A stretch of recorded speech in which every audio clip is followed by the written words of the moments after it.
Hey everybody, welcome back again to the KSR YouTube channel. It's been a little while since I've been on the channel. You guys all know what's going on in the country. I have 3 daughters that I have to homeschool for at least half of every week. So that kind of takes my time away from the shop, and been kind of going back and forth with trying to bring them down to the shop so they can play in my office while I try to get a little bit of work done.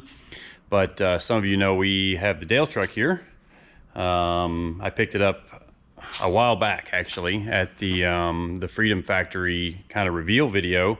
When I went down for that, I brought this back with me, and we've done a little bit of stuff to it, which you'll see here in the video in a second. Encountered a couple of little issues that we didn't know about, some issues that we did know about that we're going to try and fix. Had some oil leaks that we're going to try and remedy, but we're going to fix some of the alignment stuff so that it can be used for more than just circle track racing. It's the way everything's kind of set up, it doesn't really do anything well, so we're going to try to make it do kind of a little bit of everything. And one of the things we're going to be doing today is building a breather tank for the crankcase, and it's going to be right here. I had one of my guys kind of map out some pieces and cut that up, and then we're going to be welding some bungs to the valve covers and routing the hoses around. And one of the things that Cletus doesn't know about yet that I saw the need for when we got this thing is the engine is really high in this thing, and with any kind of performance vehicle, you want the engine down as low as you can get it. I kind of feel the same about drag race cars, road race cars. I mean, you can see we do a little bit of everything. We've got the Viper in for some work. Pretty much our schedule for it, you know, like everything else, has been messed up. So it's here for some upgrades that we weren't exactly planning to do mid-season, but since we've got a giant break in the middle of the season, it's here now. And we won the first race of the season with that car down at Sebring, and hopefully I'll do a video with some of the footage that I shot from it. But if not, you can at least read about it on Trans Am's website.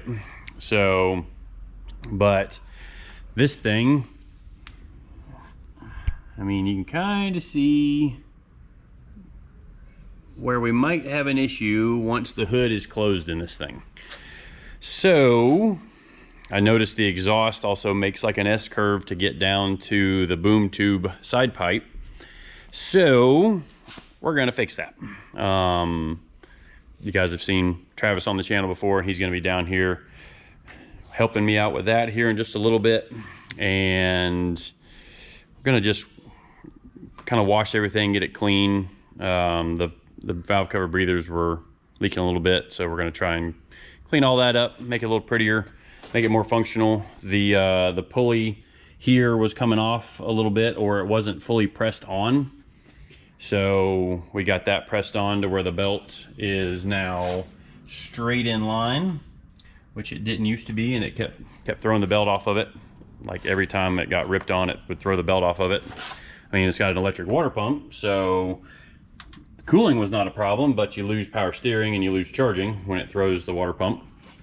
And I've got a buddy who, you know, big time local circle track racer, and he saw we had this thing in here while I was working on his car, and he's like, man, I got a bunch of stuff laying around the shop that I'm not doing anything with. You know, if you guys want to use it on the Dail truck, that'd be awesome. So we've got some new shocks for it.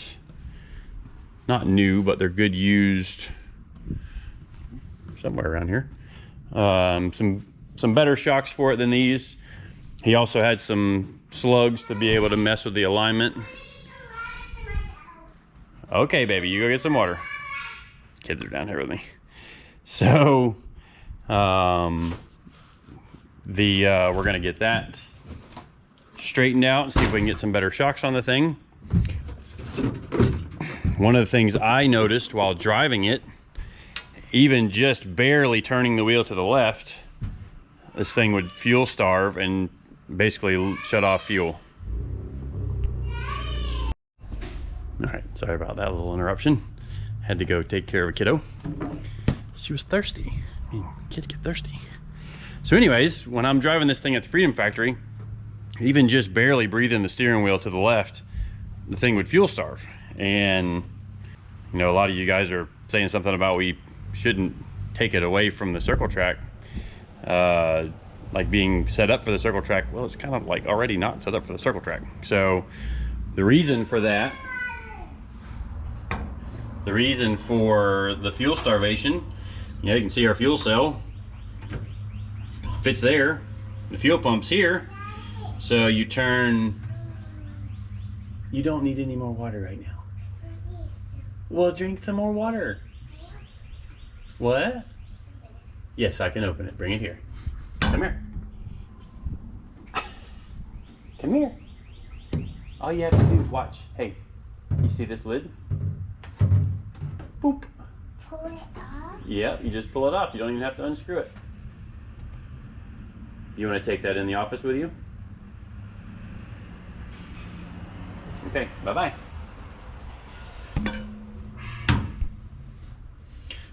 All right, so the reason for fuel starvation, you know, we've got our fuel tank here in the back of the truck. You know, the front of the truck is that way. So fuel pump is here. Well, you turn that way and the fuel goes that way. Or if you hit the brakes, the fuel goes that way. And so even like Holly has their hydromats and they are fantastic, but you have to keep a portion of them inside of the fuel. So if the fuel is all up there and the hydromat I think comes over about there, and it's, you know, it's about 2 inches wide and fits under there, fits kind of right under here for each pump. So, you know, when the thing fuel starves, it's not a whole lot of fun. So we're gonna try and fix that with we're gonna take this fuel pump out and put it in a smaller tank, and then put another similar unit down here in the tank, in the main tank, and that's going to feed, let's call it a surge tank, and this tank up here, wherever I end up mounting it, I kind of have the idea to do it somewhere in here, and then if once it fills up, it'll fill back in through one of these spots. So once we push fuel up into the top, well, these two pumps that are in here are going to feed the engine, so that if you're turning left, you're turning right, you're stopping, you're accelerating, the fuel pumps never lose fuel around them, so it maintains fuel pressure, keeps the engine running, and keeps it running at 100%. So we're going to fix that. I've got to wire in another fuel pump to, no, I'm just going to split. I think I'm just going to split the fuel pump control to another relay, so that 2 fuel pumps run all the time, and then when we're just really sending it, we'll bring the 3rd fuel pump in. That's, I mean, only 2 feed the engine, but we need the 1 to feed the tank, and that should take care of all of that. So we're going to lower the engine and transmission down. It needed a new transmission crossmember built anyway, so we're going to fix that. These are some of my pieces that we're going to clean up. I'm going to sand them, make them look nice, and then we'll have a couple of these breathers on top of the tank, and redo some of the wiring. We're going to finish wiring up the nitrous system so that it can be used. And I have the intention of doing, oh, there's the shocks over there right beside the seat. Anyways, so I have the intention of doing traction control on the thing. It's not going to be there all the time, because you guys know how much Cletus loves doing burnouts and donuts and stuff. There's our shocks right there. Sometimes I miss the obvious. So anyways, we've got some extra switches. We're going to make it to where, you know, if he wants to take this thing out and rip it around a road course, which we might just do in a couple of weeks here, you can flip the switch on, and it will have a traction control set up on the thing, where, you know, it's going to be comparing rear wheel speed versus front wheel speed, And if the rear tries to exceed the front, it'll make some tuning changes to bring the power back in check and keep the rear tires hooked up so the thing just doesn't want to spin out and throw you off into the grass. So hopefully we can make all that happen. Waiting on a couple of parts to come in from Motion Raceworks on that. Like I said, we're gonna clean this thing up, do a little bit of rerouting on some things. But we've already worked on the tune a little bit on the thing, and I'll show you kind of what we've got for. So before, you always had to kind of drive it to keep it running. I mean, this thing's dead cold. It's been sitting here for 2 or 3 days now. I guess I should turn the ignition on first. So cycles.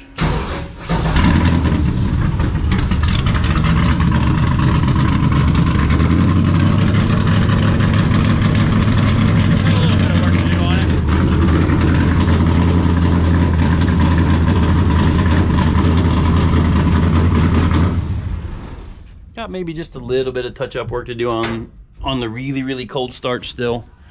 But before, you had to keep a foot in it to keep it running, and just needed some tuning work. So let's get started on making our catch tank and welding the bungs of the valve cover, and we'll talk to you guys here in a little bit.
if you were following along on the time lapse, these are our inlets. The oily air is going to come in here, hopefully get dissipated a little bit. May even shove some real loose steel wool or something down in there. And then this will be the vent cavity, but having this wall in here will help separate some of the oil out of the air. And then this will be the drain. And it sits down between the little triangle up there by the firewall. And I mean, maybe a little more complicated than it needs to be, but I feel like it kind of fits the truck.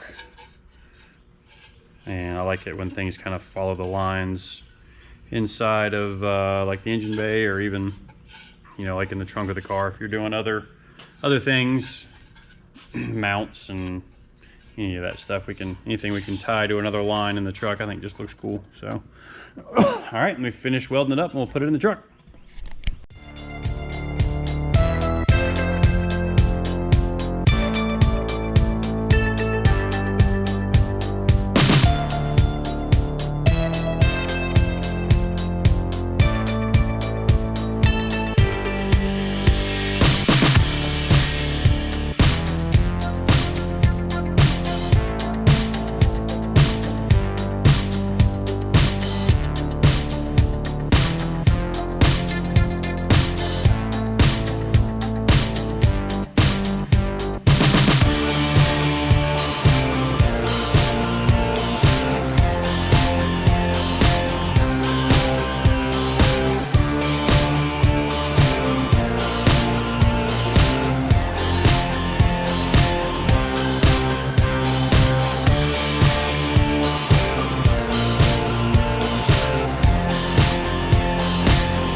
Alright guys, so I'm going to end off today's video there.